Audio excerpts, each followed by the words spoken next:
We're talking today with Representative Bill Adolph of Delaware County, who's the chairman of the House Appropriations Committee.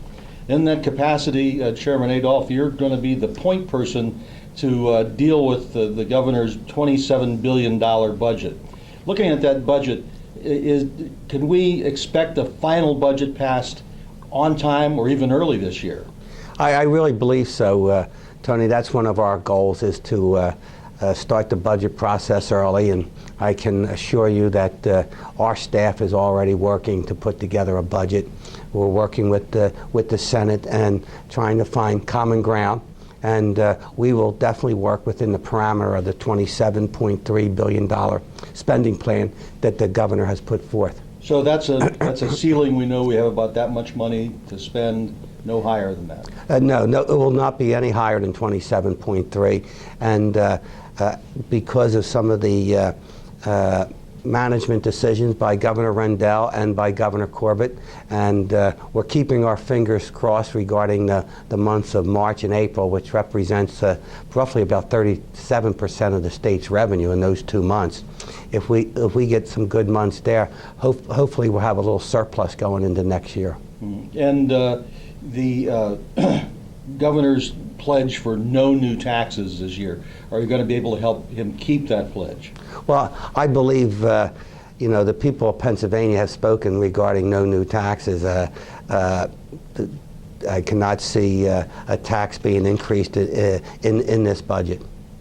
One of the things that is in the budget that's a tax topic is actually reductions in business taxes. Is that something we're going to be able to see maintained in the final budget? I think that's, when jobs are tight out there, and certainly Pennsylvania's unemployment has reached all-time highs the last couple of years, we're starting to see people go back to work. You need to give the job creators of Pennsylvania, across the nation, incentives to hire people, and I think by decreasing that ridiculous capital stock and franchise tax that we have, we're not really doing anything different than we did a couple years ago. The law's already passed. All we're doing is not repealing it.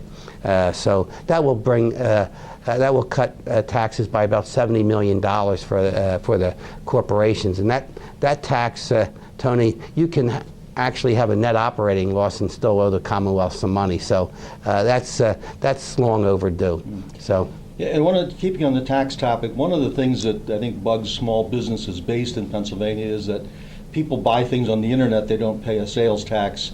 It's not actually raising new taxes, but I understand the governor is going to try to enforce the sales tax on out-of-state purchases on the internet. Is that something that's going to work out? Pennsylvania's actually been a little behind the 8 ball there regarding the compliance of the sales tax. 23 other states have a question on their individual income tax returns, on some of the corporation tax returns, and it's a simple question. Did you make out-of-state purchases on taxable sales? So Governor Corbett realizes that there's an awful lot of sales tax that's not being paid by both businesses and individuals in Pennsylvania, and just trying to comply with the taxes. It would be no different if people worked in other states and did not pay their state income tax or PIT tax. So with the advancements of the internet, it's just technology that's people are, they're not trying to avoid sales tax. It's just one of those things as far as the technology is concerned. And I think you're going to see cooperation with the business community throughout the nation. And the one area, it seems, in the budget that's raised the most issues in terms of budget cuts proposed by the governor is in the area of education, particularly higher education. In your Delaware County, you've got 2 institutions that are affected, the Delaware County campus of Penn State and Cheney University. Do you think that we're going to see a final budget that includes that 50% cut, or will there be adjustments made? Well, Tony, as you know, there's never been a budget proposed by any governor that became the final budget. So I think you're going to see some shifting in some expenses, and try to get the priorities in areas where we can find enough votes to support it. So I do believe we're going to try to, especially with the 14 state-owned universities, Cheney being one of them. Westchester University is real close, and a lot of my constituents send their kids to Westchester. Temple is a state-related university, and they all received over 50% decreases. And it does make it difficult for the time affordable education. And I've always been a big supporter of trying to get kids an affordable higher education, and it's important. And I understand that these universities are going to have to do like families are doing, and they're going to have to try to live within their budgets. But we're going to try to shift some revenue their way. Sort of budget related is your committee just held a hearing recently with the state pension funds, the state teachers pension fund and the public employees pension fund. What's the outlook there in terms of making those pension funds healthier financially? Well, this last year they had a very good year. Their return was over 10%, and we are certainly happy with that. Like everybody else's 401ks out there, or their IRAs, 2007 was a terrible year, and the folks lost about 30% of their assets, and as did our state pension plan. But as the stock market came back, and it's crawled back a little bit, our assets have started to increase. And I think we are about 25% unfunded. We're 75% funded, and Governor Corbett has a large contribution built into this budget, over an 8% contribution. So I think we're going to work things out there. I mean, this is a nationwide problem.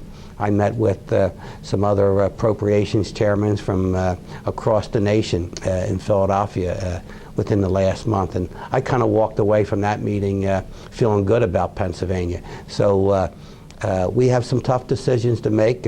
Governor Corbett inherited a $2 or $3 billion structural deficit, and we're going to have to work within that. And I think the people of Pennsylvania and the businesses of Pennsylvania understand that.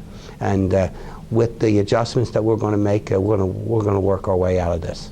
You just mentioned feeling good about Pennsylvania. One of the things that, as bad as things seem to be fiscally in Pennsylvania, but when we look at other states like Wisconsin or Ohio or Michigan, we're not in as bad a shape. Don't you think the legislature can pat itself on the back somewhat for being more responsible than other states? Well, I would think so, but you have to.